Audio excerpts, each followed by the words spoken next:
15 degrees, you can see your breath. Out here in the lake effect, breaking tables like it's poetry. Where else would you rather be? Pinto, Ron, Elvis, and the lay poncho. The members that you need to know. 'Cause once you out here, now you're family. Where else would you rather be? Where else would you rather be? Welcome into the Nickel City Crew. I am your host, Rob Crippen. Please like us on Facebook and follow us on Instagram and Twitter at Nickel City Crew. This episode, along with all of our episodes, are presented by Crippen Legacy Entertainment here on Spreaker and StreamYard. We're so glad that you're joining us for some of your Buffalo Bills and NFL content again today. And as always, these are my Bills thoughts said out loud. It's a vibe so ridiculous. Since 12 plus 83 was 6. The shout rocking like a symphony. Where else would you rather be? All right, let's get straight to it. I'm really excited for tonight's episode for all of the wrong reasons. It's funny. I was talking with my co-host pre-show, and the point of this entire podcast from the beginning, I started right before Perfection in the Park. It was a labor of love for me.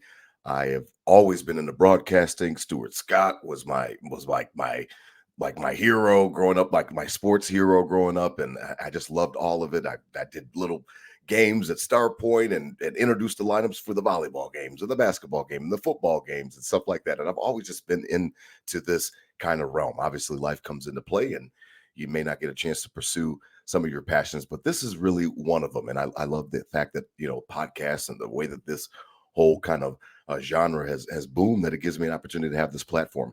I would be remiss if I wasn't on brand. I would be remiss if I had this type of platform and didn't be myself, because the actual moniker of the show is exactly what it is. It's my Bills thoughts said out loud. I would always talk to myself about the Buffalo Bills. I've said that many times. And it's funny because when I was talking with my co-host pre-show, it was like, I've been ostracized for some of the McDermott takes that I've had throughout, the years. I've been, mocked. I've had people make fun of me, whatever the case may be. But one thing that I do know to be sure is that I am dedicated. I am invested in the Buffalo Bills as a season ticket holder. Now, that's a choice. It's an option. We've talked about that in previous episodes. Nobody's put a gun to my head and made me support the Buffalo Bills financially, but I've chosen to. Moved down to Charlotte in 2006, right after the ice storm in October. And then by 2009, I was a season ticket holder. You guys can go back to the original intro episode and listen to some of my, Bills upbringing and why I'm so rabid and why I care so much about the team. I told you guys, I told Nickel City Crew, I told Bills Mafia about Sean McDermott. I really did. And it's not a situation tonight that I'm looking to dance on graves and be right, because quite frankly, I don't want to be right. Quite frankly, this is a situation where I feel real sad about tonight's episode in that respect, because of the fact that I just want the Bills to win a Super Bowl. I was 5, 6, 7, and 8 for the Super Bowl run. I was crushed. I was a kid. And it really, again, those 90s, Bills, it spawned my fandom. I'm a rabid Bills fan because of Jim Kelly and Bruce Smith and Thurman Thomas and Andre Reed and all of the guys. I can name you all of the lineups from all of the Super Bowl years. I can name you every single starter, even all the way down to Ray Bentley, who I went to high school with his son. So it's personal to me. The Bills are personal to me. Joining me tonight to help me unpack tonight's episode, my co-host, Adam Dumptruck Rupsick. Please follow him on Instagram at Adam Rupsick, RUPCZYK. Holla at the crew, DT. Holla at the crew. Holla at the crew. We got to go through it, man. What's up? What's up, man? I paid the lady at the desk again. Yeah. I paid her. My Bills Mafia card went through. My healthcare card went through. And she said, Mr. Rupsick, we'll see you in a minute. So Dump Truck, holla at me, man. I'm sitting on the couch and waiting on you. Well, what's up, Rob? Another night here, and we're rolling through these episodes deep into this season, and it is fun. Like you said, everything aside of what we're going to get into tonight, because what we get into tonight isn't going to be fun, and everybody knows that. But The aspect of being here with you and kind of living out this same broadcasting dream, and for the most Yep. part, just this therapy of Yep. our Bills thoughts said out loud and getting it out there, and we're right in it. We're right in line, I think, with what majority of the Mafia and the crew is thinking and saying now. It wasn't always that way, like you said. We were kind of in the minority when it came to being critical of McDermott and this team, and and the Yeah. flaws we saw, and now Mhm. it's pretty much unanimous all the way around. So let's get into it. Good to be back on the crew. Let's rock, baby. Yeah, bye week this week. The Bills, you don't have to worry about them playing on Sunday or anything like that. You get a chance to kind of take a breath and decompress a little bit. And to be honest with you, DT, after Sunday's performance, I do need to decompress. This is Oh the man, perfect you time need the for week, man. Yeah. for a bye week. So it's funny if you've been under a rock. I know you haven't been under a rock. The Buffalo Bills again lose on Sunday night, Sunday afternoon into the evening. 37-34 in overtime in Philadelphia to the Eagles. And it was a game where, just a lot of different things just came up. And we're going to get into it and talk about it tonight because I think it's important. DT, it's funny because I talk about, not being happy and dancing on graves and stuff like that. If McDermott leads the Bills to the promised land, then he's a made man forever and they build him a statue. And that's all the type of stuff that I wanted. I wanted him to prove us wrong. Sean McDermott is a fraud, Nickel City crew. Sean McDermott is a fraud, Bills Mafia. I've been saying it for a while. I talked about it and I spoke to it, DT, and I was ostracized a little bit for it on Twitter or X, whatever you call it now. And people were calling me stupid. People were calling me greedy. People were saying that we were not in the situation where we should want more. That is kind of what spawned. If you go back into the archives, Nickel City Crew season 2, episode 27, go back and listen to Time to Grow Up. It's time to grow up. And one of the things that came out of that episode was really one of our best moments, DT, was when we were talking about peers and addressing the fact of making sure that we're judging the Buffalo Bills and the head coach and the quarterback and the running back and whoever, whatever position, whatever you want to do, you're going to judge them against your peers, against their peers, not against the past. Because if you do it against the past, then obviously you can put on those rose-colored glasses that will really blur your vision. It'll really make you not see what you're seeing. I've called WGR so many damn times, DT, that I can't even tell the story. We've already talked about it. Rex Ryan, Dick Duran. He's a hybrid. He's got more life than Dick Duran, but he's not eating dog biscuits, like Rex Ryan was. And it's funny because Sean McDermott on Sunday, DT, and I need you to speak to it, man. We've got to start right here at the scene of the crime. I'm sorry. It was the most scared performance I've ever seen our head coach. And it's only second to 13 seconds. And the only reason that it's not greater than 13 seconds was because of the gravity of the situation of 13 seconds. Being in the AFC divisional round against the Chiefs, obviously getting ready to host the Cincinnati Bengals, and we've already talked about it. We don't know what happened, and we were getting ready to play in our tailgate, and we were going to have a fun old time for the AFC Championship game that we were hosting. However, that was an opportunity that was missed, and kneeling on the ball, DT. It's why I named the episode the way that I did. It's a new low. I need you to speak to it before, because I could just go on, and I do have a co-host, but speak to it because that's where we've got to start. That's where I'm going to start. That's where my heart was deflated. I said I sat there and I watched, and and we'll get to it with the Nickel City Crew tailgate report at the end of the show, how I consumed the game. But I was deflated, DT. That was a new low. That was a new low. Well, the actual 20-second kneel itself is is bullshit for a lot of reasons, right? I mean, you just said it, the 13-second game of the 7 less seconds, prove, that you can go down the field and get a field goal.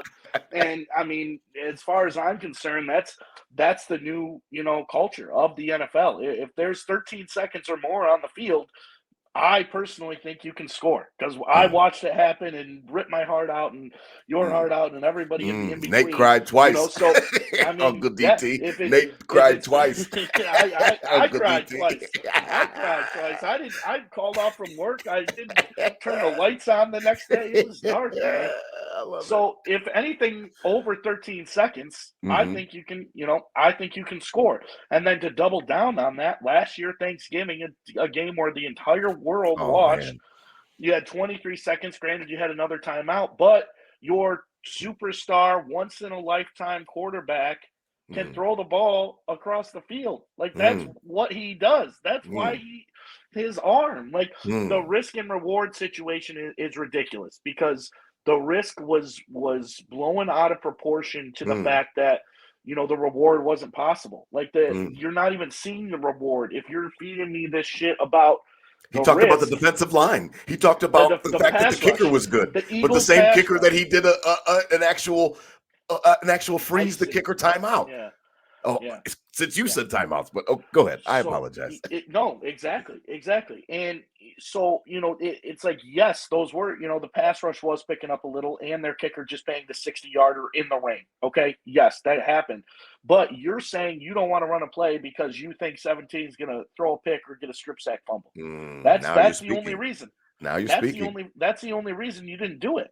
If you didn't think he was going to get a fumble or throw an interception, what's the reason you didn't do it? So that can be the only two reasons, and that's where that it just doesn't make sense on any level. And as we go through the game, like there's more. I'm holding him accountable to more than just that 20-second, Rob.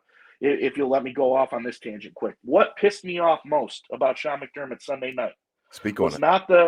was not the play great for 3 quarters, not play great in the fourth quarter defensively, was Mm-hmm. not the blow timeouts and kneel, was not any of that. It was when our generational $300 million quarterback got his fucking jersey ripped off of him, Rob. His jersey ripped off of him. Mm-hmm. And somehow that wasn't a penalty, and we got an intentional grounding call on that. Okay. In the beginning of the game where you didn't know kind of how it was going to tide out, you didn't know what was going to happen, and the camera pans over to Sean McDermott, and what's he doing? The Dick Duran look. Standing there doing fucking nothing. Wet fish. Doing nothing, Rob. That is a headset spiking. Put me to the showers early. We'll take another 15. You need the whole team to come pull me back to care about this team. When something like that happens and you don't do anything, and we talk, you'll talk about as the night goes on and if the team still follows him, if he still has buy-in, we'll get into all that. But who the passionate players on this team are seeing their leader, their alpha, literally his jersey ripped off of him. His jersey ripped off of him. What if that happens to Mahomes? What if that happened to Tom Brady? What if that happened to Peyton Manning? There would be a legal charge against that guy. And the officiating was bullshit. That's another topic. But the fact that you didn't step up and show some fire in that moment, how else? I mean, there's the Romo, Nance, and whoever the ref they bring in, which is another bullshit thing in the NFL does.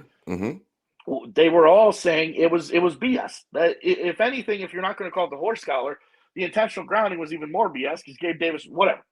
Yep, he was right there. You need spike your freaking headset and do something to show this team there's some fire about you. And and if the camera goes to Sean McDermott and he's doing that at that moment, I feel a little better now. Now the rest of the game compounds. Wow. And it's easy to kind of pile on and go, but that's been bothering me, and I haven't. I wanted to say it because it was I think it's an original take. I haven't heard it on GR all week. That fucking burned in me. Watching that game, sitting there looking at that really fired me up. And then the loss on top of it. That's all I was thinking. It's all I've been thinking about. Wow, DT, you're bringing up a good point and something that I did not think about. And I want Nickel City Crew and Bills Mafia to kind of chew on that because it was funny to see that sequence and to see that, when Josh came out in the second half, he had a new jersey. And it was funny because I was like, clearly they bring double jerseys and double sets for everybody because his jersey was ripped. And I think that when they're outside of the pocket, they're allowed to grab on the front. And there's nothing illegal about grabbing the jersey itself. However, Right. when Hassan Reddick grabs the back, and you can literally see his fingers inside of his collar. I'm pretty sure that that's exactly what the rule was instructed for and called for. And to be compounded, like you already spoke with the actual intentional grounding when Gabe Davis wasn't even far away from the play. It was just it was a double fuck you to the Bills Mafia. It was a double fuck you to the fans. And and obviously, there's no conspiracy theories, and sometimes refs have a bad day or whatever the case may be. I know that in the first half it was 10 penalties to 1, and that is weird on any team. I don't care if you've got the Jack Tatum Raiders out there and they're doing every illegal thing that they can do out there. 10 to 1 is a very lopsided thing. That means that some team was perfect and the other team was not. So it's interesting, and I have not heard that take, but it definitely the juice boils and the my fire. blood. If you don't, as a head coach, if I don't see fire and juice out of you after something Mm, like that, what mm, is going to give you juice? What is going to mm, give you fire? That's What interesting. what I've will it called him take? Dick Duran. What will it take? I've called him Rex Ryan, and I used to get $300 million ridiculed. quarterback gets his fucking jersey ripped off, and you Yeah. don't say shit.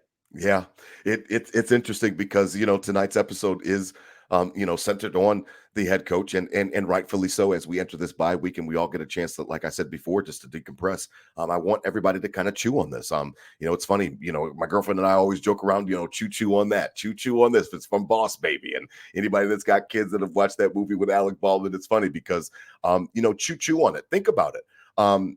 Remember in the AFC Championship game, Sean McDermott, your head coach, Nickel City Crew, Bills Mafia, when asked after the game, and we've talked about this before, all of this is an echo chamber, but it's important to get out and important for us to actually make sure that this is something that is reiterated. When he was asked after the game, AFC Championship game, a game that we didn't even, plan to be in. It was a pleasant surprise, and we were all happy that day until the end result.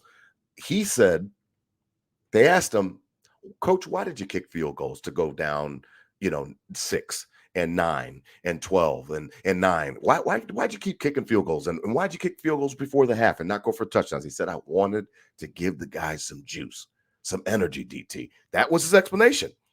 And I sat there as a season ticket holder, which does not make me more of a Bills fan than anybody else. I'm not saying that when I say that. When I say that, that just means that my investment is at the highest level that it can be financially. And I'm an out-of-state season ticket holder at that. So I'm invested. I give a shit. Just like somebody that never goes to any games and he throws a party, or nobody that goes to any games and he just buys a pizza from the local shop and he goes down the road and he grabs his pizza and he comes back and he watches it on his TV. That fan is not any greater than me. However, when I heard that, I said, that's bullshit. What kind of team comes into halftime against the number one offense in the league, a team that has been on the ascent like you guys are, but they've already been to the promised land, and you're going to tell me that you were trying to give your guys juice and energy by going for field goals to go down 12, to go down 9, to go down 15? Really? Is that really what you think? Is that really what you think your players will get energized by? I started to think that there was something wrong with this guy. I kept on my own, path, and everybody continued to call me crazy, DT. Everybody continued to call me, ludicrous, and this guy's won games, and then we, he doesn't eat dog biscuits, and he's a great leader, and hey, trust the process, right? Trust the process. That's why I named the episode the way that I did. Does anybody recall 13 seconds?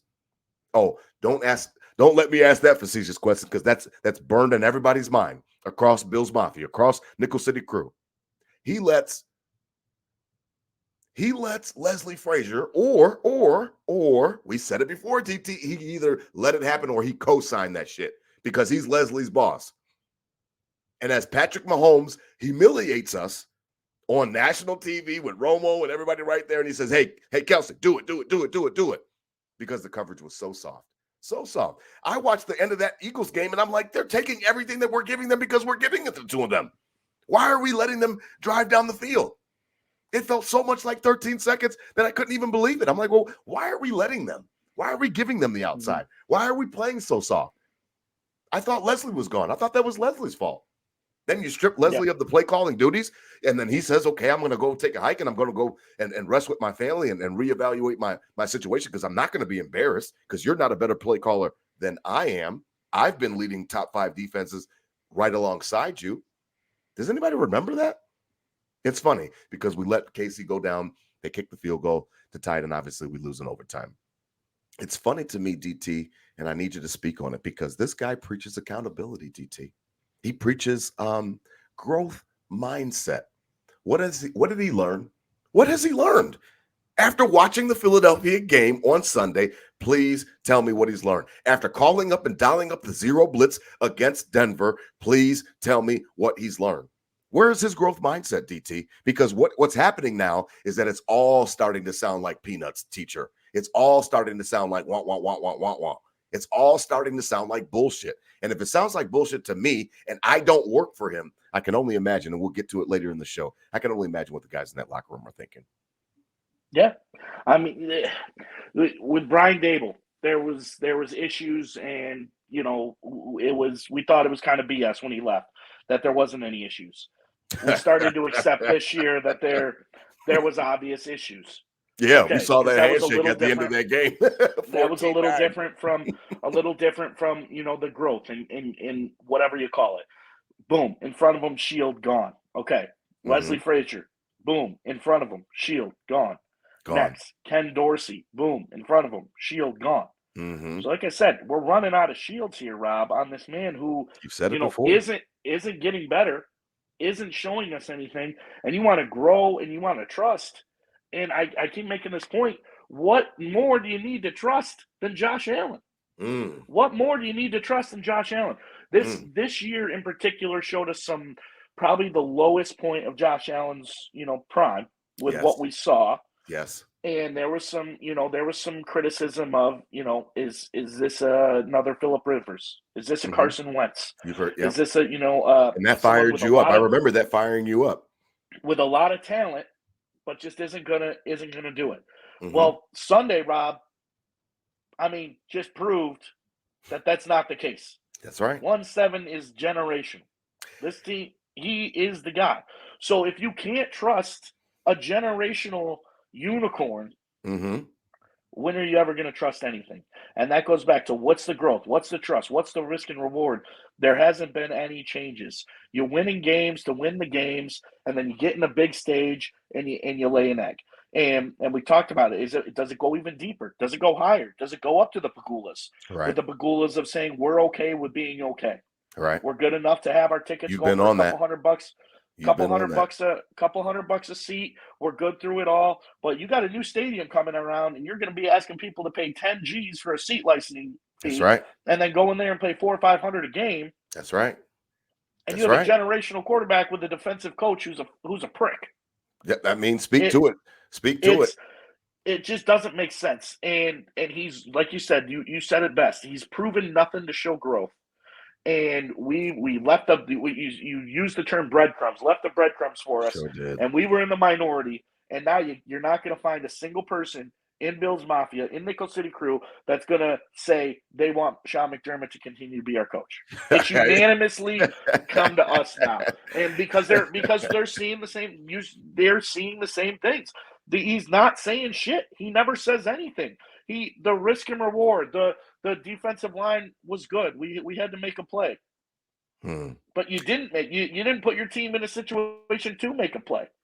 So not even to break down the fact of, Josh Allen's 0-5 in overtime. You go into overtime with him to be 0-6. Like that's not even bringing that stat up. Does anybody now in Nickel City Crew, does anybody now in Bills Mafia have any doubt of who told Josh Allen to stop running? Does anybody watch that game and this unicorn that you always talk about, DT? I mean, I'm looking at the stats right now. He's got what, all these yards on the ground. He's got what, 81 yards on the ground, 2 touchdowns. He's got 339 yards through the air, another 2 touchdowns. 10 plus third down conversions. 10 plus, and then I heard that it hadn't even been, yes, and then a bunch of them were over 6 yards, which hadn't been done in like 40 years or something like that. Listen, does anybody think that now, does anybody have any question about the fact that Josh Allen was told to be careful? Josh Allen was told to stop running. Josh Allen was told all of that. Now, it could have been a mix of Dorsey. It could have been a mix of Dorsey and McDermott, but who was Dorsey's boss? Because we found out who Dorsey's boss was when he got fired, right? 12 men on the field, Dorsey loses his job. And all of a sudden, I mean, come on, man. So, like, listen, this is not a dancing on the grave episode. This is an episode that is asking Nickel City Crew, asking Bills Mafia to wake up. I need everyone to wake up, and I'm going to get to it and why it's so important for us to wake up in a moment, because of the fact that we are running out of time in respects to what we're doing right now, because we're playing a dangerous game. There's a dangerous game in professional sports that can happen. And what DT has always been talking about, and what you've been speaking to with the Pagulas, is that you can be, listen, we don't know what it's like to be a billionaire, okay? We can't relate to that. So maybe the Pagulas give a shit. Maybe they give a shit a little bit. Maybe they give a shit a lot. We don't know. But one thing I do know is that when your superstars start to get unhappy and you are in the entertainment business, you better make sure that they stay happy, because you are in the entertainment business. That's why in the NBA and the NHL, they change out coaches like laundry. They change out coaches like laundry because of the fact that they are not trying to lose the fan base. It's not working. Even English Premier Soccer, they're known. They're notorious for that. They're going to fire the manager right away. You know why? Because we're not going to lose the room. We're not going to lose this season. We're not going to lose whatever type of momentum and whatever the goals are for that particular franchise. This is professional sports. I do not have to buy a ticket to watch the Buffalo Bills play. I do not have to go to the movies if I don't feel like going to the movies. I don't have to go to a concert if I don't feel like going to a fucking concert. I don't have to. Now, what has happened is that those entertainment industries understand that we love being entertained.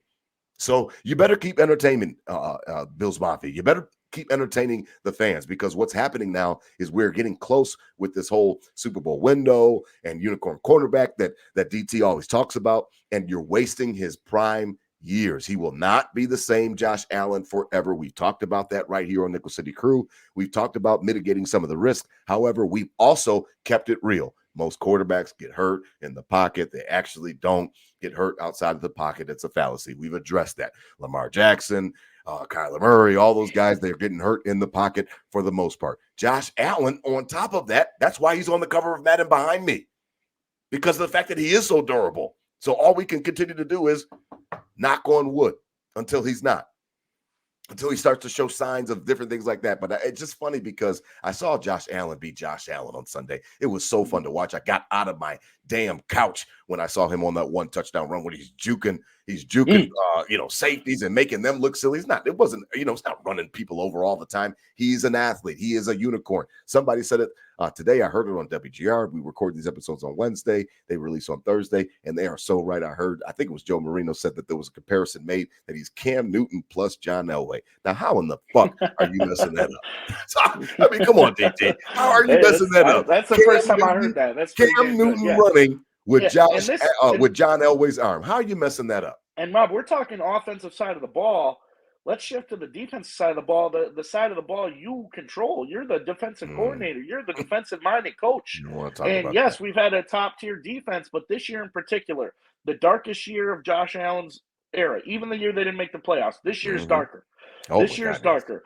And 6-6, we sit. 4 games, Rob. 1 stop wins us the game. We're leading in the fourth quarter. 1 stop wins us the game. Late in the game, you have the Jets in the opener. You have the Patriots. You have the Broncos, and you have this game. 1 stop wins you the game. Say you do half. You make a stop in half those games. You're 8-4. One game out of the top seed in the AFC. We're not even having this conversation. You're half. You make a stop in half of those 4. 1. You make 2 out of 4 stops. We're not even talking. You're DT. 1 game off. Now you're probably not making the playoffs. And that's the side of the ball you pride in, you love in, you live in. That's your baby. That's your baby. You know what you're doing. And it's funny because the injuries. Because we haven't made 1 stop. We haven't made 1. Yeah. And that's another thing. It's like the philosophy of the first series of the game, Rob. I don't know if you recall the first series of the game on defense. Okay. Eagles go 3 and out. Yep. We There went. is a Yep. Bills player. There's a Bills player in Jalen Hurts' face all 3 downs, like Yeah, he in threw. his face, I texted my Philly cheesesteak cousin. I said, "Throw away, throw away, throw away." Yep. 3 in a row. I was feeling great. So we go from starting the game to that to ending the game of like, are we playing tackle, touch, flag? Hey We man, don't take what know. you want. Take what you You guys want. are home. You guys are home. You might as well just score and win this thing. Listen, Like I'm it, trying to protect my lead that I really don't have. That's fault. That's like let me just let you have what you yeah. want to have. It's wild, DT. It's wild. It's funny because when you go through the game and you go through some of the decisions made, it's even more than that. Like you said, it's more than just the kneel down. The kneel down is how the episode is named because it's just the most egregious. But is there a way? Is there a way that you don't let Philly touch the ball again? Now maybe I'm wrong. I don't know. And we'll get to it at the Nickel City Crew Tailgate Report how I consumed it. So because it was unique for me. Is there a way that you don't give them the ball, DT? When I walk into the gas station today, the first thing that the gas station guy that knows me, man, that was y'all game. That was y'all game. Why'd y'all give them the ball back? This and that. Should I be on that, or is that nothing? Is 152 too much time? I mean, you're right down there. Is there a way that you don't give them the ball back? Oh, you're saying in regulation? Yeah. In Yeah. regulation, yeah. Yes. I mean, it was first. If they would have got the first down, it would have been inside the 2-yard line there. Yes. I think it was at the 1.5 yard line, and I'm okay with that. I've been against the score too early BS whatever, because what if you don't score? Then you're Right. milling around and you're not scoring, and then it's 3rd down, you don't score, and you're like, oh shit, we could have scored. So take the points. They got the points, but you would hope Okay. this defense with a defensive coordinator running the thing, your head coach, defensive coordinator running the game, where yes, we've had injuries, yes, we've had BS. Give them the ball back, make one stop. I'm not taking away. I'm not taking away from DT is not on. He not hearing my shit. He said, "Make a stop." You putting it back on the D? Yeah. I mean, they haven't. They didn't show up. They didn't. Yeah. They didn't show up. And they Yeah. haven't. Yeah, they haven't. It's funny because I watched McDermott. 30 seconds left in the game. It's 3rd and long. He's calling a timeout. Okay, no problem. I've heard multiple people that have said that that's not the most egregious. Okay, he wants to make sure everything's lined up. He doesn't want they don't want them to get closer and make it a 59-yarder or a 50-yarder or whatever the case may be. Okay, I'll give you that. 2 timeouts left. He ices the kicker. We've already talked about it. We've heard it ad nauseum. That there's no proof that works or anything like that. My point is that I want that dude's heart beating because of the fact that he is, he's a veteran kicker. Jake Elliott's not a newbie or a rookie or something like that. I want his heart beating. Like, I want him coming out there and like his heart beating. And I don't want to give him another chance to take a few practice strokes and a few practice swings. And he called it right away. He knew that he wanted to call it. He knew that was what he wanted to do because he was ready to do it. Okay, now you've dropped us down to 1 timeout, and we really could have used that. And then again, the most egregious, you take the ball away from 17 after the game that he played. And I think that is probably, as we continue to transition, I think that's probably why I'm ready for him to be fired. I think that's why it's a fireable offense for me, DT. And I'm being honest with you, because after the game and after what he went through, Josh Allen and the offense, and after Joe Brady dialing up I mean, they look like the old Bills. To me, they look like the old Bills. They look like, Brian Dable's offense back, to me in that situation. And to take the ball away from him and then make that conscious effort and decision, I thought that it was just so egregious, and I thought it was so disrespectful to the Sean McDermott doesn't lace up his pads anymore. I know he played with Mike Tomlin at William and Mary. He doesn't lace up the pads anymore. He's the coach. You are really sending a message to your team that I don't trust you.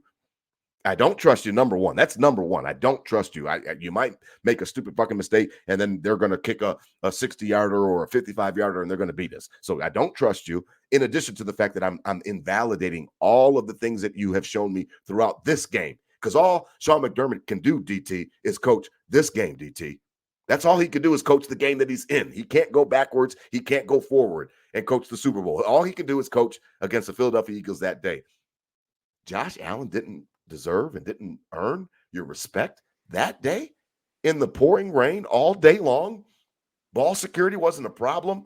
like, he made a mistake. Okay, we'll deal with mistakes. We've talked about that here on Nickel City Crew. I mean, if he's going to give us the great, we're going to deal with the dirty kitchen. We've talked about that, haven't we? We've said that we'll deal with the dirty kitchen. I will grab the soap and I will grab the sponge and I'll clean the kitchen. You're cooking me a gourmet meal. He didn't deserve the trust after the game that he put on up to that point of 20 seconds left in regulation. I just feel that it's so wimpy. It's so scared. It's so, man, it's just not what I want my coach to be. Good with being good. Team. Good with being mediocre. Living in mediocrity.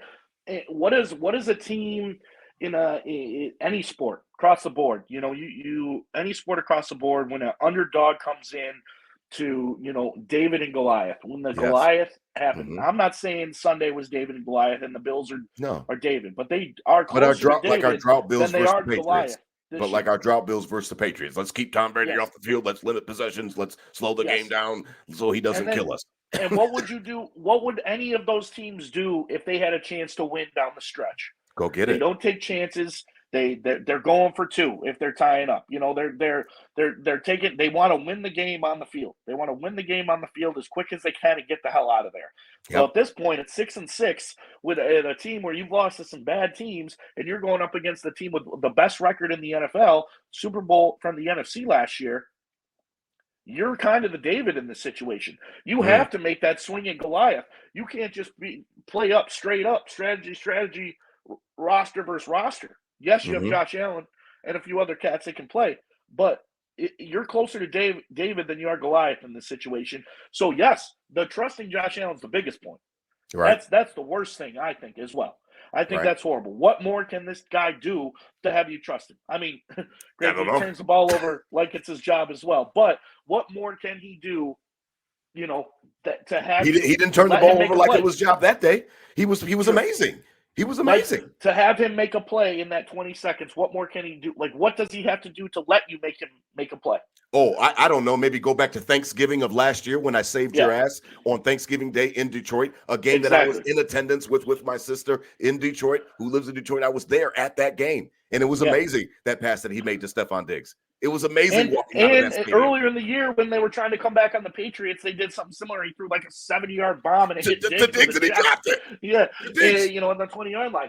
But so yes, that's the biggest point, not trusting Josh Allen. Then the second point, like, you got to steal this game at this point. You got to steal this game, and you got to do something to do that. Just letting the chips fall isn't good enough. And coin toss? That's what he did. To a coin toss? That's what he did. What if we lost? Got the coin? What if we would have got the coin? They would have went down and scored a touchdown. They would have went down and scored a touchdown.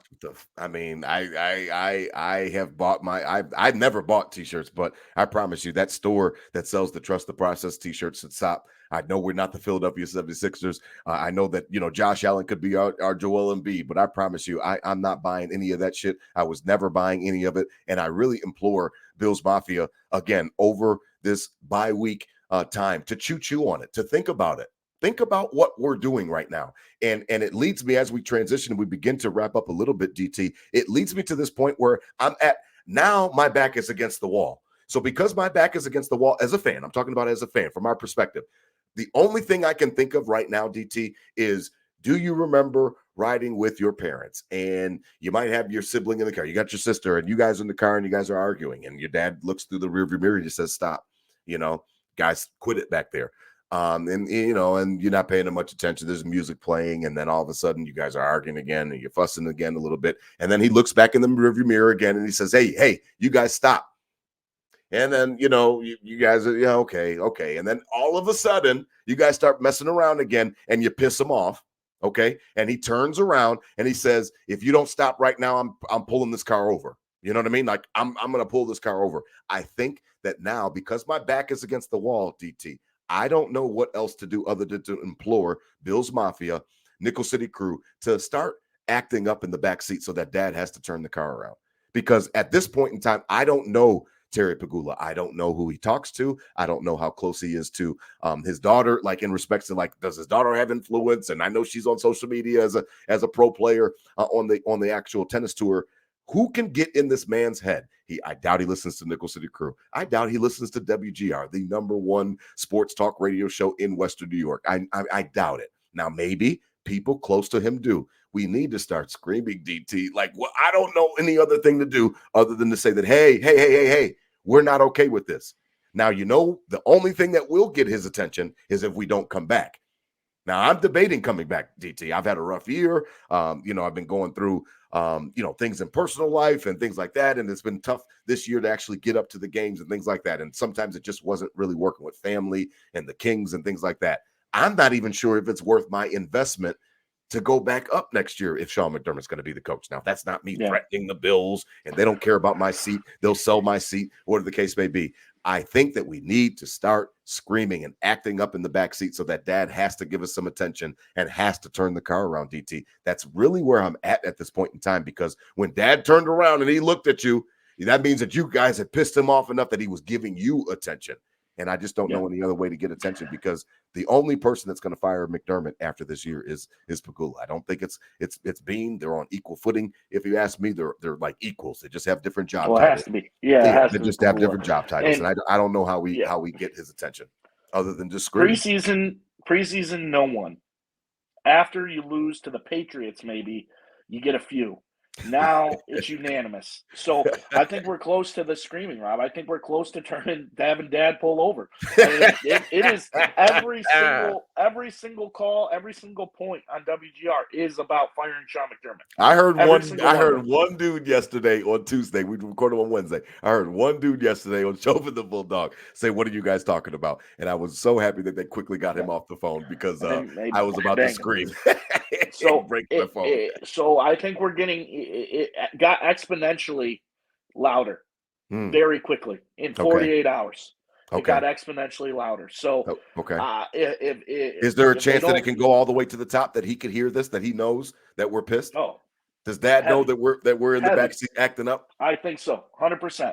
It's a small lovey-dovey town, enough to, oh, Sean at the Tim Hortons, we love you, Sean, to that same person is like you, that has the season tickets and says, screw that. And I'm not saying he's going to get cussed out at a Tim Hortons. No. But he's going to. I meant Pagula. Is there a way that Pagula knows? Usually, is there any way that he knows that we're mad? Yeah. Oh, hey, Sean McDermott, how you doing? To people just walking by him. Yeah. I'm more talking about Dad. I want Dad to pay some attention to us. I want Pagula. I don't know what his lifestyle is. We don't know how a billionaire lives. I don't know if he's even disconnected. He's building a brand new stadium in 2 years. A brand new stadium in 2 years. You're going to be. So he better be listening to us. You mean? You're going to be paying, asking people to pay exorbitant amounts of money, more than the Bills Mafia has ever seen, to go watch a game. Yes. Okay. And this is not the time you want the fan base against you. This is not you want everybody on board, all hands on deck. You want people. We love Bills Mafia. We love Bills Mafia. We love you, Terry Pagula. And you start pulling stunts like this and seasons like this, and don't fire Sean McDermott, and we go into next year and the same shit happens. Nobody's paying $10,000 for a PSL. I'll tell you that. My damn sure won't be. So he's going to be listening. If he's not listening to us actually screaming, he's going to listen when the money doesn't start rolling in, and that's the point you were making there. So I think it's loud enough. It exponentially got louder in the last 48 hours, and it's not going to stop. Even if they make a run, make it to the playoffs this year, unless they win the Super Bowl, unless they win the Super Bowl, they lose in the playoffs. How do they lose in the playoffs? The blame's already done. It's Sean McDermott, right? It doesn't matter what happens. The story's already been written. Yeah, the story's already been written. He can't even. He's out of any wins now. Like, even if he goes, unless he wins the Super Bowl, it's on him. The tide has changed, and Pagula has to see that. Okay. It's interesting. That's the only reason I brought up Jessie Pagula, because she's younger. Obviously, she's on social media. She's got friends, different things like that. And the same way that, Kim Pagula does, the same way that Terry does, like we've got our group, threads, and we've got the thread for, the Fantasy Football League. And then I've got different threads with, you and I and Big Ben. We have our own thread and stuff like that. Is there any threads for billionaires? Is there a billionaire thread where they're like, man, that was a really bad game, Terry? You know what I mean? That was really horrible. Is there anybody like they're talking shit about your coach? I don't know what it's like to be a billionaire. I won't pretend to as we pontificate tonight, but it's really interesting to me, because I got that analogy earlier in the day, and that's the only thing I know as a fan Again, besides the money, because right now, the money is all that's going to speak because it's a business. Other than that, that's what I was coming up with that, like screaming in the back, eventually dad gets pissed enough that he turns around, he makes eye contact, and he lets you know that this is it. And if we're screaming in the background, maybe he makes eye contact and we're saying, hey, this is not good enough. This guy is not doing it for us. This is not good enough. Again, as we begin to transition tonight and wrap up, the most important piece, DT, and I need to get your thoughts on this because we are both former athletes, and we are both have been in the locker room setting, and we know that, obviously not on a professional level, which only makes it exponentially worse for what I'm about to say. But we both know what it's like in the locker room. We both know what's like that camaraderie with the fellas, with the guys, even with the women, with women in their locker rooms and stuff like that. Softball, basketball, it's a fraternity. Okay. A lot of times the players will ask that the GM and the coach get out for certain, portions of locker room time and stuff like that after practice. A lot of times coaches are not allowed in the locker room. You know why? Because it's their time. These are the guys that are going to war. These are the guys that are going to battle, and they want to be able to commiserate and talk and have their own separate time.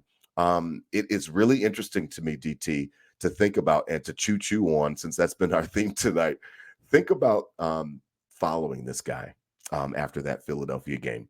And I'm not trying to be hyperbolic or anything like that, but it's funny, we did 2 dedicated episodes, 2, not 1, 2 dedicated episodes to our Captain Diggs, who I love, and you guys know how much affinity I have for him and his leadership role on this team and his help of ascending Josh Allen to the level that he is in. It would not have happened without Stephon Diggs. So please don't get it twisted. I know I got Madden right behind me and Josh is on the cover, and so many of you do.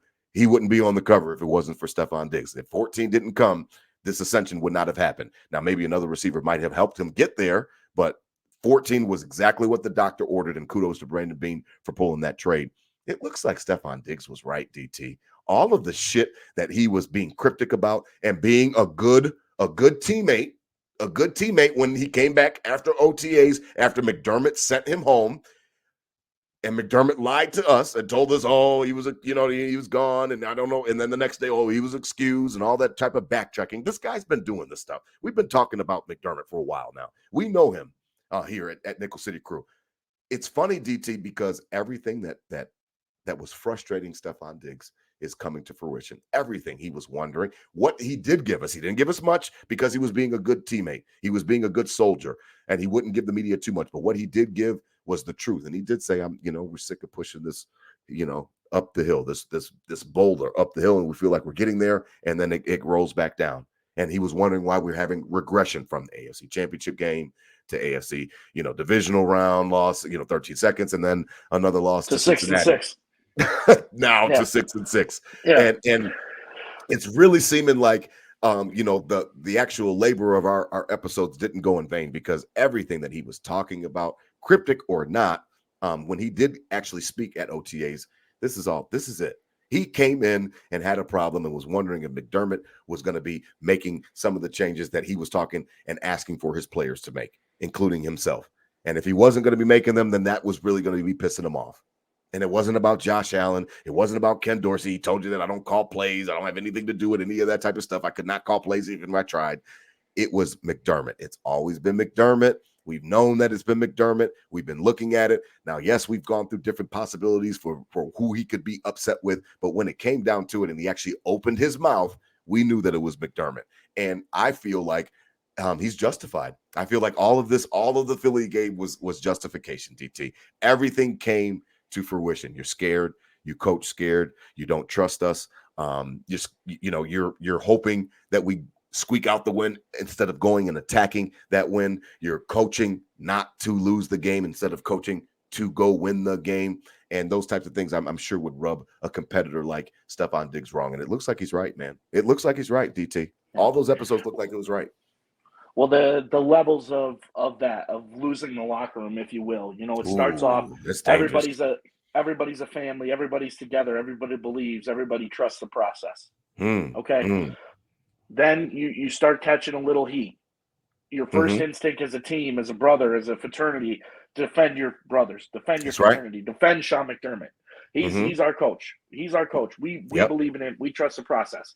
Okay. You keep hearing it. You keep getting it. You keep getting it. You keep getting it. And eventually that I got your back starts turning to maybe this guy is holding us back. Maybe this guy does kind of suck. And so the level of, I think we're experiencing the levels, and in the beginning it was something nobody knew in fandom too. Sure. I mean, we were quicker than most people, but Good point. this is awesome. The Bills are good again. We love this. We want to be every part of We this. broke the drought. Sure. And then finding excuses for all these big losses and big meltdowns, and it's like, we're trusting the process. It's there. We just got to get there. And then now to shit. Maybe it just ain't it. And I think that's where we're at. I think that's where the team will get. And, talk about asking dad to turn the car around. Like, we can scream, but, you start like 1-7 starts 14 starts, like the team starts, then that's the real pull the car over. There's something, something on fire. We got to pull over. You stole my notes. You stole my notes, DT, because it's funny, I talk about basketball coaches and hockey coaches and, Premier League soccer, stuff like that, how quickly those owners will change out. It's funny because in professional sports, DT, it's not fake. Voices get stale. The same message. You talk about trust the process, and you're talking about all the t-shirt sales and the flags on people's cars and all the different things that they've been selling. And specifically McDermott himself with growth mindset, accountability, doing your 1/11th. Well, what is his 1/11th? He's 11/11th. He's running everything. He doesn't put on pads, but boy, he makes every call. Whether he agrees to it again or co-signs it, he makes every call as the head coach.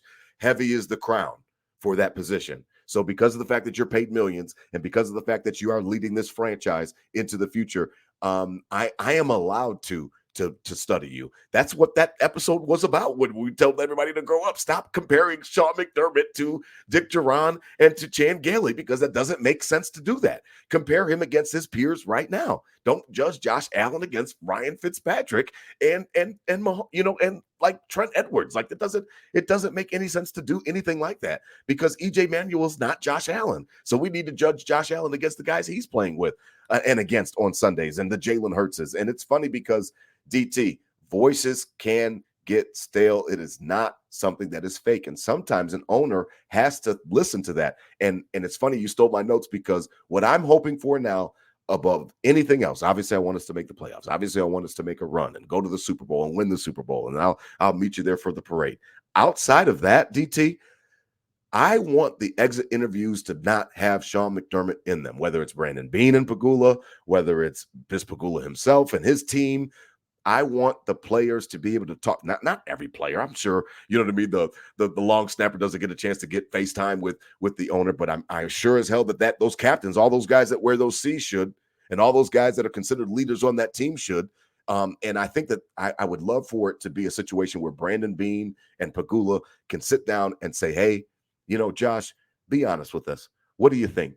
Hey, Steph, be honest with us. What do you think of McDermott? Hey, listen, Micah, I don't even know if you're going to be back next year, or you know what I mean? Listen, can you, on your way out, if you do go out, can you tell us what you really think about Sean? I would love for the players to feel open and secure enough and to be honest and to speak to Terry Pagula freely, because you hit it on the head and you stole my notes. If Josh Allen starts to let people know within the organization that Sean McDermott ain't it, I promise you Sean McDermott will not be the head coach faster than you can snap your fingers. I promise you, because one thing is about it and two things are for sure. This is a business, and you hit it on the head early in the show, DT. This is a business. They do not want to lose money. I did not even think about the new stadium aspect, which adds another layer of complexity to this whole thing. If Josh Allen starts to say something, I bet you everybody gonna start listening then.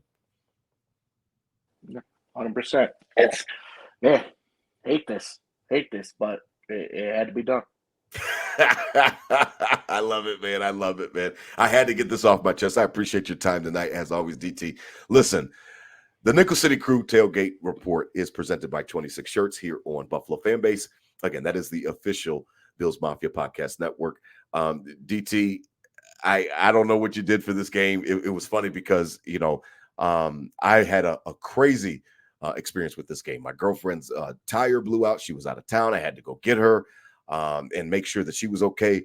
with our daughter, and like it was crazy because I was making sure that everything was okay, and in the midst of it, waiting for her to come with the tow truck, I fell asleep, DT, at the BMW parking lot in Greenville, South Carolina, for about maybe, I don't know, I would say roughly 30 to 35 minutes. So it's funny because when I woke up, it was right before 22nd kneel down. It was right before all that. And I'm wondering, how the hell did this game get like this? Like, we were up 10. Like, what the hell's going on? So I took the liberty yesterday to watch the entire game back, and both Bobby and Nate come home from school, and I'm on the couch, and I'm like, watching the game, they're looking at me like I'm a madman, basically, DT, and they're looking at me like I'm a degenerate. They said, "You're watching this again?" And I said, "Yeah, I'm getting ready for the show with DT for tomorrow, and I just needed to kind of look back through it." Yeah, and that's it, DT. That's how I consumed the game. I watched the game to start.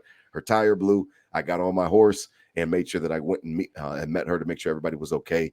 And as the tow truck and stuff like that were coming, I was in a parking lot about an hour and some change from my house, and I dozed off for about maybe a half a quarter. When I woke up, I couldn't believe that the game was close. I couldn't believe that we still weren't up 10, and I had to watch it back yesterday, and I was just as disgusted as every Bills fan was on Sunday. Yeah, so that's it. Well, that's the report for me, man. nice subtle flex that your girlfriend drives a BMW. That is not what I meant by that. I was sitting at the car dealership waiting to come, man. That's it. I was sitting there waiting, and I dozed off. The car was locked. Nobody could have came and hurt me or anything like that, but I did doze off for about a quarter and a half. Well, yeah, I mean, and obviously you saw the heartbreak there, but that where you I watched the whole game back, every minute. Letdown. Yeah, the letdown was beginning. So was a good day. It was a rainy day up here in the Buff. These 4 o'clock games, it gets dark now, at 4 o'clock. So kickoff is it's dark. Went up an avid Nickel City Crew member. We're surrounding ourselves with them this year. Noah and his beautiful family, his wife and wife and baby Rory. Yep. And he's got a Traeger. We're smoking meats every week, baby. We're smoking meats every week. It's the way of life, like your dad. You like your daddy. Boy, you like your daddy. And we hit the some nice ribs on the Traeger. Noah did a great job. Chef Noah, shout out. That's what's up. He did a regular traditional barbecue, and then had a little like almost like a wing. It was like a hot wing type of feel, and those are really good. Had some nice, more of a dry flavor, and was real good. And watched the game up there, and we were kind of pleasantly surprised as the game went, and not expecting to lose, but like, oh, okay, this is good. We're up 10 at halftime, up 10 2 different times, and then overtime happens. They need it, and I said, and we just both looked at each other and we said, "Damn, it sucks that we've got to this point, but we know what's about to happen." And then they go down there like, "Oh, we're wrong. They're going to score a touchdown." Then they didn't. We're like, "Damn, we know what's about to happen." And it happened. Man. It happened, man. It's crazy. I watched the game back, like I said yesterday, and just to fill in the pieces of the third quarter and how we got to that point in the fourth quarter, and was just, it was just disheartening on a lot of different efforts. Again, you were absolutely right to bring up the defense. I've been so focused on my ire for Sean McDermott that I really was getting ready to let him slide on the fact that this is his baby, and we've talked about it. He removed all the shields. You're absolutely right about it, and we had a whole episode. All eyes on McD on your birthday, and then the next episode, and we've talked about Sean McDermott, and we've talked about the fact that he has no really other places to hide. So at this point in time, it's going to be really interesting these last 5 games coming up after the bye week. I told you a couple weeks ago, DT, self-preservation is a dangerous thing. Does Brandon Beane want to distance himself from him a little bit? Those exit interviews do happen. Now, that's a real thing, Bills Mafia. That's a real thing, Nickel City Crew. Everybody goes and talks to the owner on down. So all the players will go talk to Brandon McBean and to Brandon Beane and to Sean McDermott. All players will report, and they'll talk about different things that they want to see them work on in the offseason if they're under contract for the next year. I really hope that there's just interviews with Pagula, and I really hope that Sean McDermott's not a part of them, so that the players feel free to say whatever. Hey, if you're bringing this guy back, if we bring him back, I promise you we won't divulge anything that you say, and I would just love for you to be honest. And I know Josh Allen got up there and told everybody that, yep, it was the right call. He said it so damn fast that I was like, he's fucking lying. Like, he said the 20-second kneel down. He said, oh, right call. I was like, yeah, that's bullshit, because he's a competitor. DT. What do you always talk about him? Like he's the greatest show. He's a dog. He's a, he wants it. He wants it. And I think as we close up tonight, I think the number one thing that made me so disheartened and proved to me that Sean McDermott is not fit for this job is the fact that Josh Allen proved everything that particular day. Yes, he's thrown some stupid picks. Yes, he's done some dumb things and different things like that. But he had it all going that day, DT. He had the running game going, where they said, "Oh, Josh, stay out of bounds and slide, or don't run at all." And then they change their entire offense and let's go 12 personnel and all this other bullshit. Joe Brady comes in. He restores a little bit of faith. He restores a little bit of normalcy to the team. And then afterwards, he did it all, DT. He ran the ball. He threw the ball immaculately. He threw the ball 51 times, and he was great. He was great. He was great. Everything was perfect. And, it just, the fact that he didn't earn it from you then, like you said earlier in the show, DT, if he didn't earn your trust for at least that day, then when is he going to earn it? And the fact that he turned his back on it, I know that the 20 seconds didn't decide the entire game, but boy, that was a cowardly and that's moment the deeper philosophy of change Yeah. that he isn't changing, No, that's where we're at. 500. 500. That crazy. Never would have thought it, man. As always, spread love out there, not hate. These were my Bills thoughts said out loud. Hit them with a Go Bills, DT. It is a bye week. No game this week to cheer about, but we will not be deterred. We will not be dismayed. So go Bills, man. Rest up, Nickel City. Rest up, Rob. We'll be back. Go Bills. Go Bills. 7-6 in 2 weeks, right? In 2 weeks. Not yet. I love it.